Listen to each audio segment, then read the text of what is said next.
Welcome to Bedtime Universe. In this video series, I calmly read fairy tale favorites beside the fireplace to help you drift off to sleep. Tonight, I'll be reading Little Snow White. So, as always, settle comfortably into bed, close your eyes, and begin by taking a deep breath.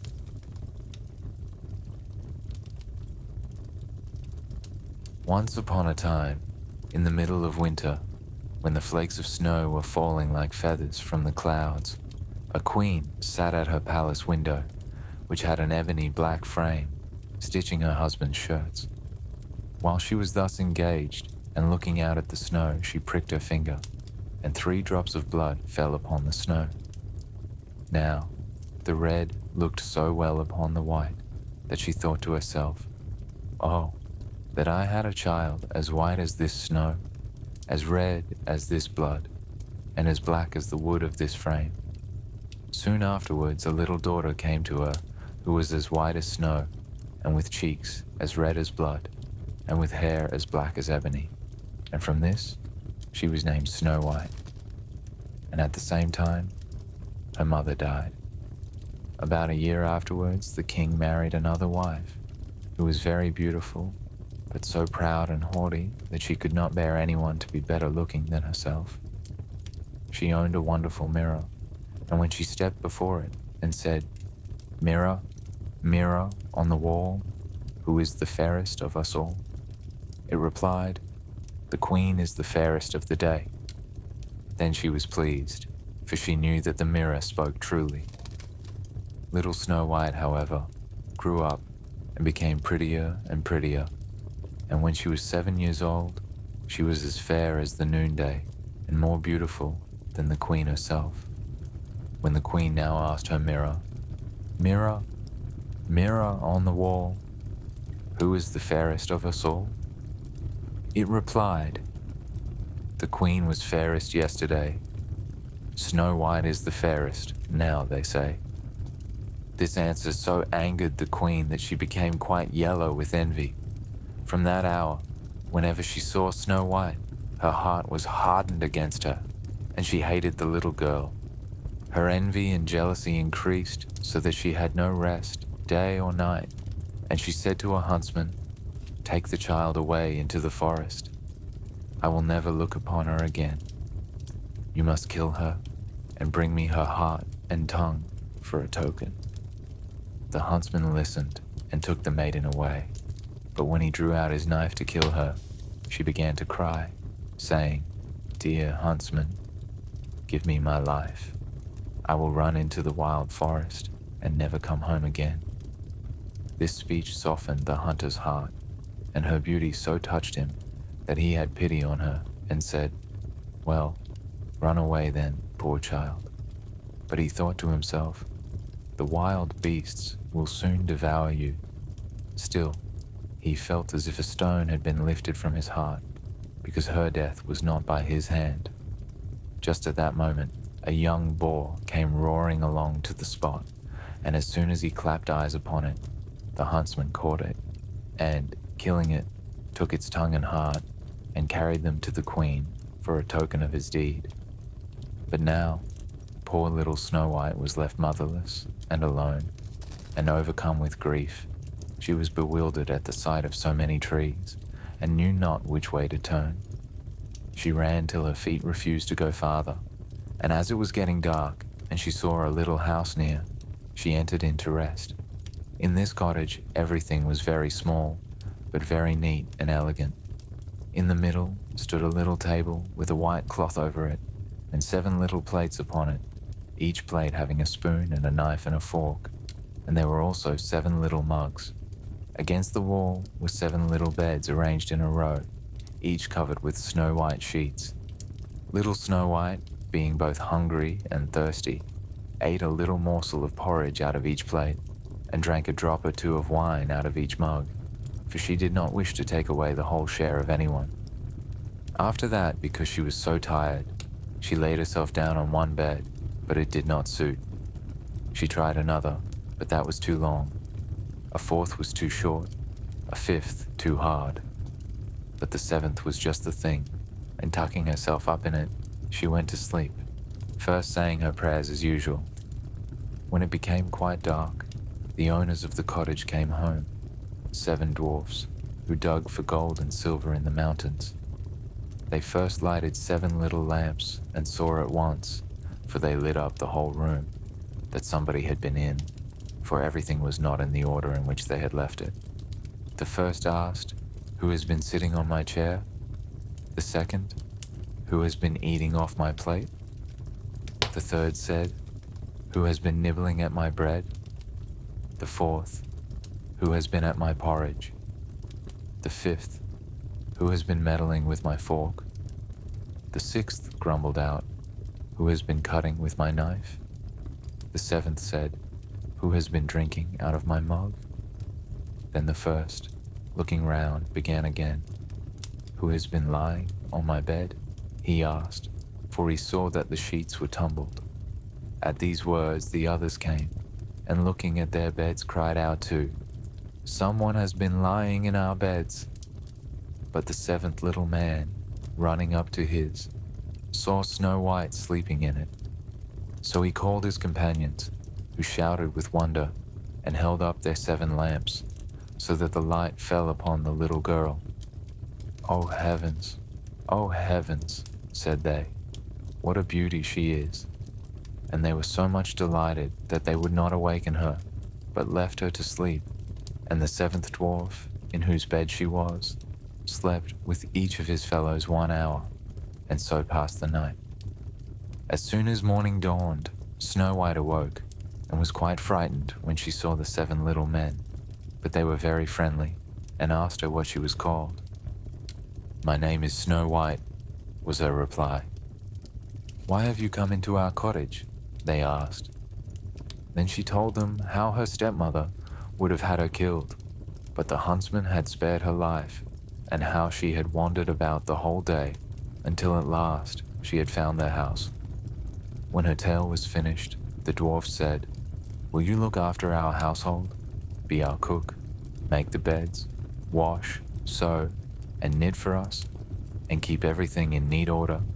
If so, we will keep you here, and you shall want for nothing." And Snow White answered, "Yes, with all my heart and will." And so she remained with them and kept their house in order.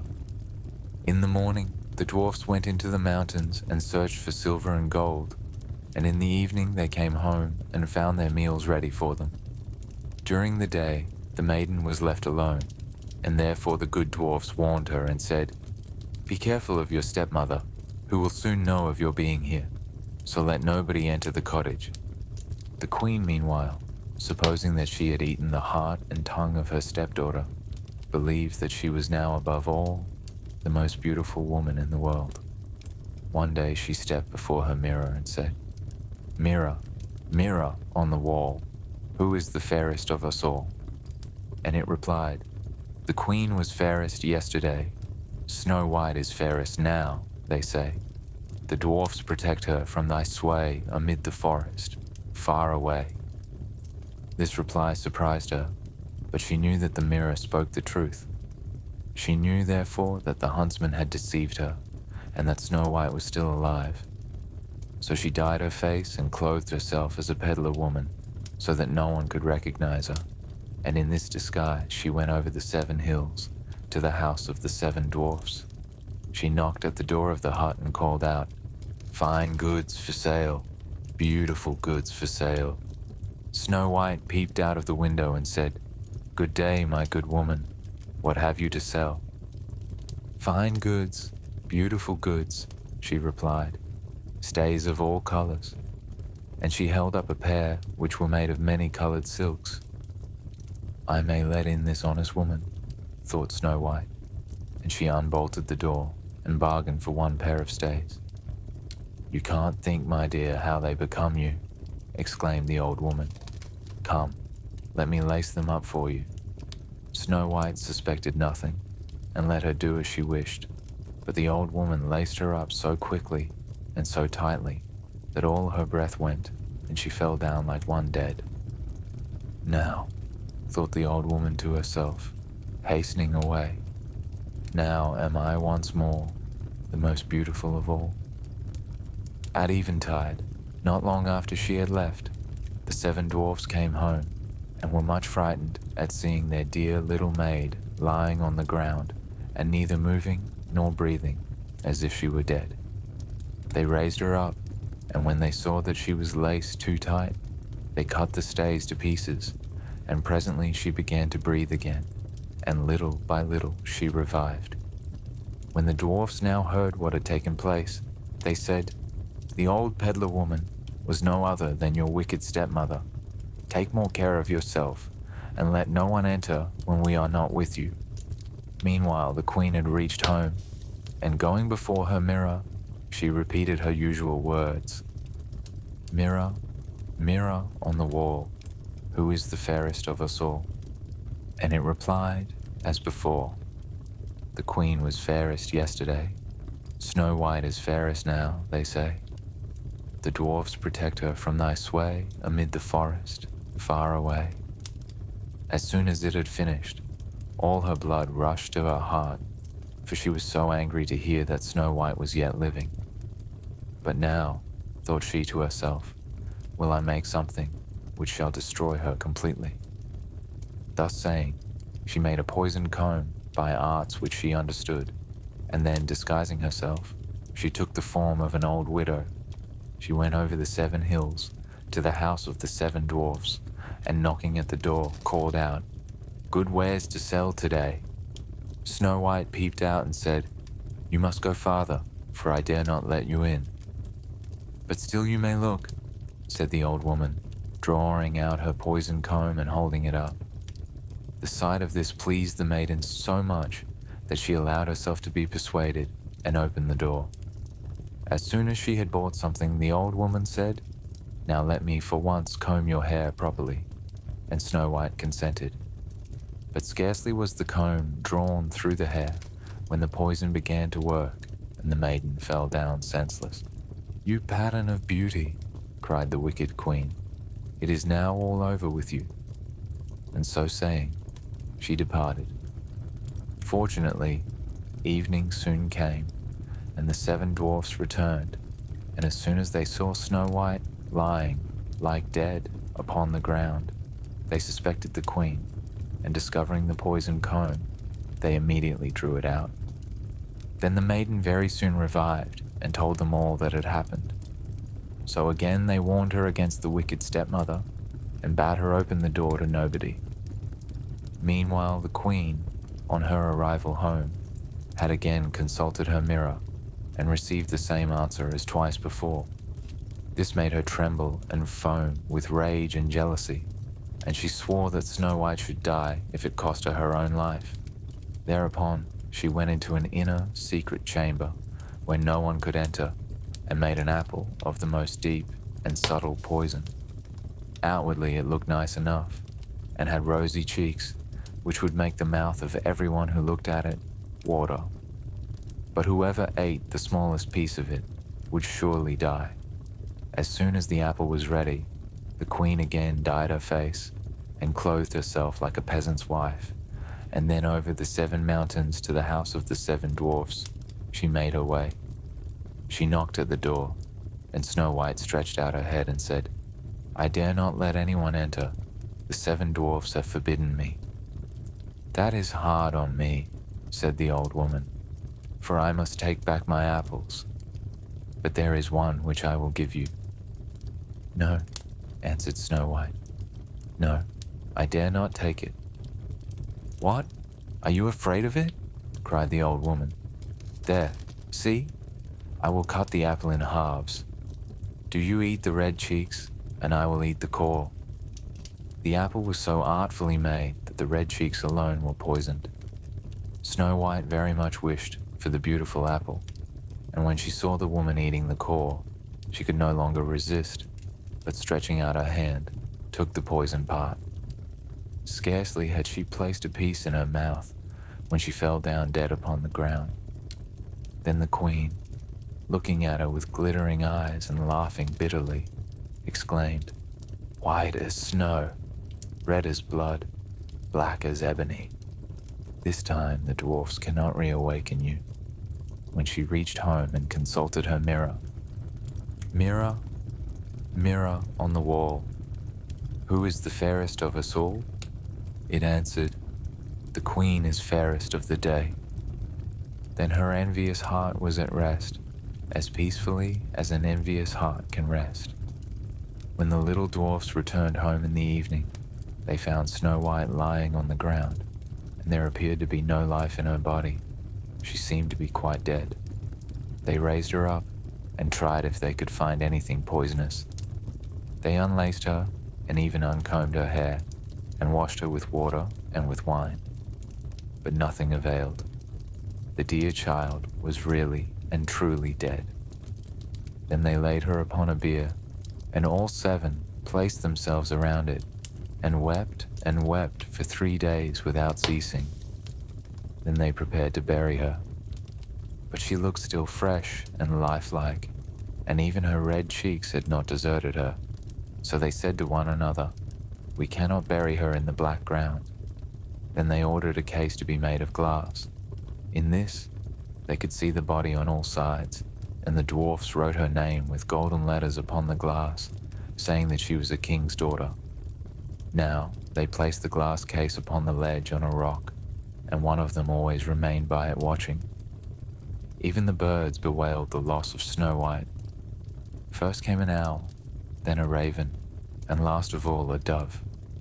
For a long time, Snow White lay peacefully in her case, and changed not, but looked as if she were only asleep, for she was still white as snow, red as blood, and black-haired as ebony. By and by it happened that a king's son was traveling in the forest, and came to the dwarf's house to pass the night. He soon saw the glass case upon the rock, and the beautiful maiden lying within, and he read also the golden inscription. When he had examined it, he said to the dwarfs, "Let me have this case, and I will pay what you like for it."